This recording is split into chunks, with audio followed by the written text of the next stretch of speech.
So in this video, I'll be editing a image in Photoshop using a single solid color adjustment layer and show you how powerful this toning method can be with just using this one single layer. This is a super neat and actually very simple method in Photoshop that anyone can use at any time, and it's really very easy to learn it. So let's go and do just that.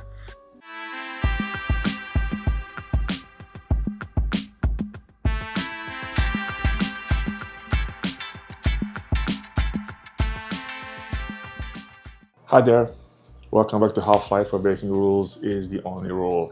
I'm hoping you have a wonderful day with lots of happiness and joy, and I'm also hoping to contribute at least a little bit to that joy and happiness through my new video where I'm going to go into a little bit more advanced, let's call it intermediate toning using an actual image. Okay, let's get started.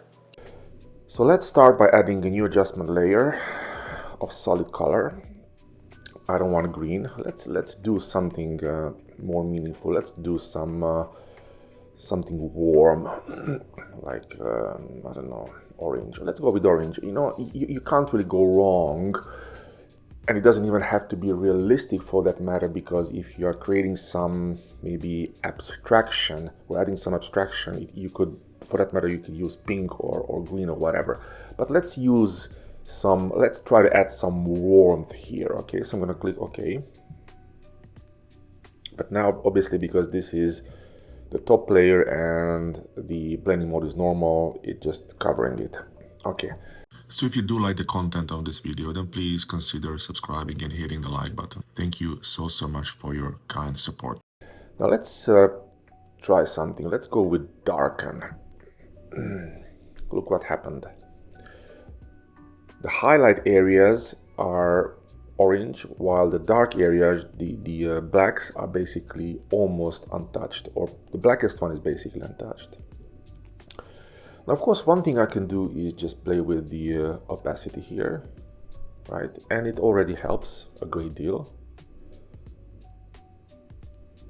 Before, after. You see, we already had a little bit of warmth, which is kind of showing up pretty much everywhere. Obviously, in line which is in line with the fact that it affects the highlights. But okay, let me open this. I'll double click here. I'll bring this back opacity to. This is better here because here the changes are real time. As I change the sliders, the effects is visible right away. But let's play with a little bit with this blend if. Again, the current layer is our adjustment layer of the solid color, and the underlying layer is our image. Now watch what happens. Now I'm going to tell Photoshop to ignore the brightest parts in the image, the underlying layer. As you can see, the brightest parts are becoming of the original color, but of course this is now, it doesn't look nice. We're gonna fix that. Let's do the same thing with the blacks. Again, I'm gonna tell Photoshop to ignore the darkest parts of the underlying layer, which is our image. Now here the effect is a lot more subtle because the darkest parts are less affected anyway, but as you can see, there is an effect. It's pretty wild, and in some compositions of pictures this might work, but in this case it's not necessarily what I want. Let's try something else, and I'm going to tell Photoshop to ignore the brightest parts of the top image, which is the adjustment layer. Now here the thing is a little bit different because this is a single solid color, so there's no transitions. Once you reach that brightness of that brightness threshold of that color, it will just switch off. So there is no point here using this one. But, and by the way, just a reminder, I'm working on Mac. I'm going to click Option on Windows, that will be probably Alt, and I'm going to click on this slider and just separate them. Now watch. Now you suddenly have solid. By the way, yes, I know I have some speckles here, which you see now have become obvious. And this is another kind of use of these blending modes where you can, and I'm gonna probably, actually this gives me idea for a new video. Yes, let's cover that, but these were not visible in the original image, but now they are. Anyway, let's ignore those for now. So now it's a lot more subtle. Compare it to this. Okay, let's do it a little bit. You see, you have this very, very coarse transitions, but now when I separate them, there's a subtleness. This is exactly what we want. And same thing on the dark areas. And you can combine them, you can even cross them. Okay, so now let's compare. It's not bad actually. I mean, obviously it's not perfect, but it's not bad. Okay, let's go back here. So now I'm gonna change this back to the default. Now let's pick a different one, which is gonna be a lot more interesting. Multiply. Now this is crazy, right? But see what happens. So this already tells me, it gives me a little bit more of a type of a control that I want because of the way these transitions are working. But let's try now to add some subtleness, and I'm going to separate these. And I can even say, you know what, let's remove this effect altogether from the brightest areas. And let's go crazy with the transitions. And I want to add some transitions to the darkest parts too.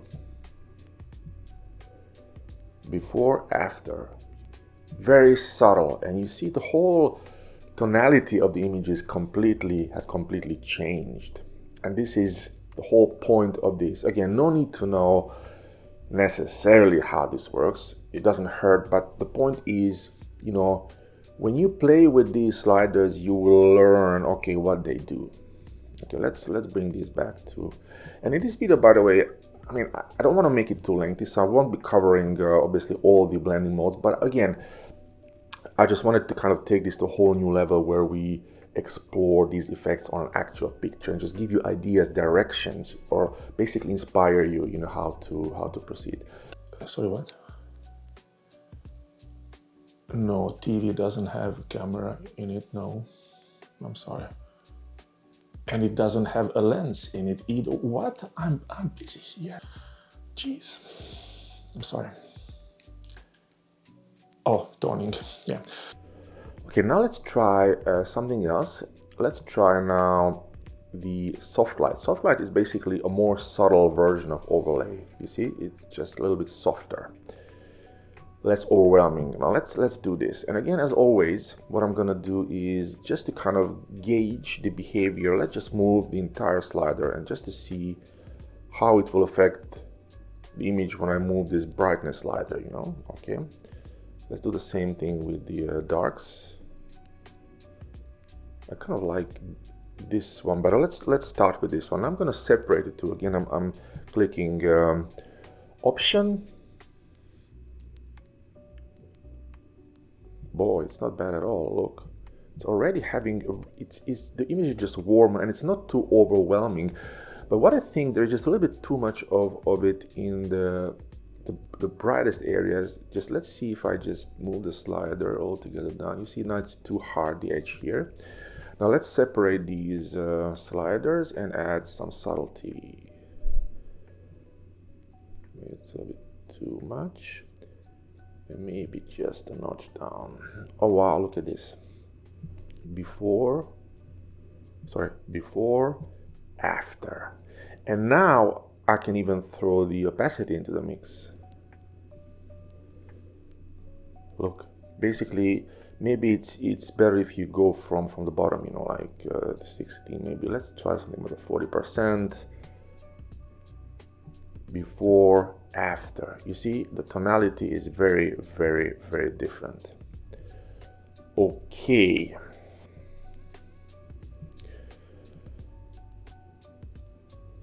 Let's try just one more thing. For example, screen is another one, but this is, as you can see, it's pretty wild. It just basically makes everything brighter. So this tells me that I need to kind of tame the brights a little bit, and oh boy, there is a way of doing that, but let's see how that works. Let's separate this slider.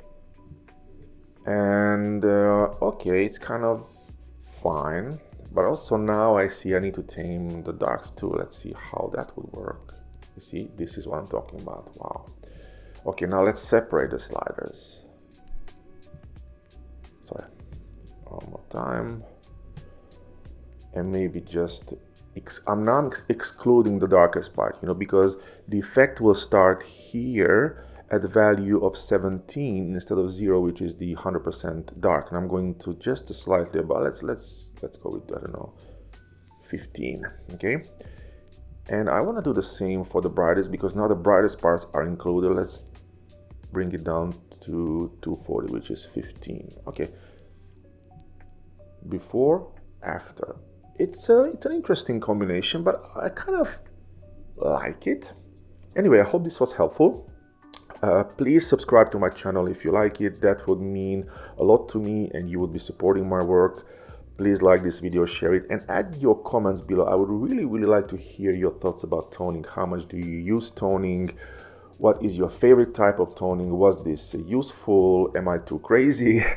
And anything like that. So thank you so much for being here. I really appreciate your time, and see you next time. Okay, take care and bye.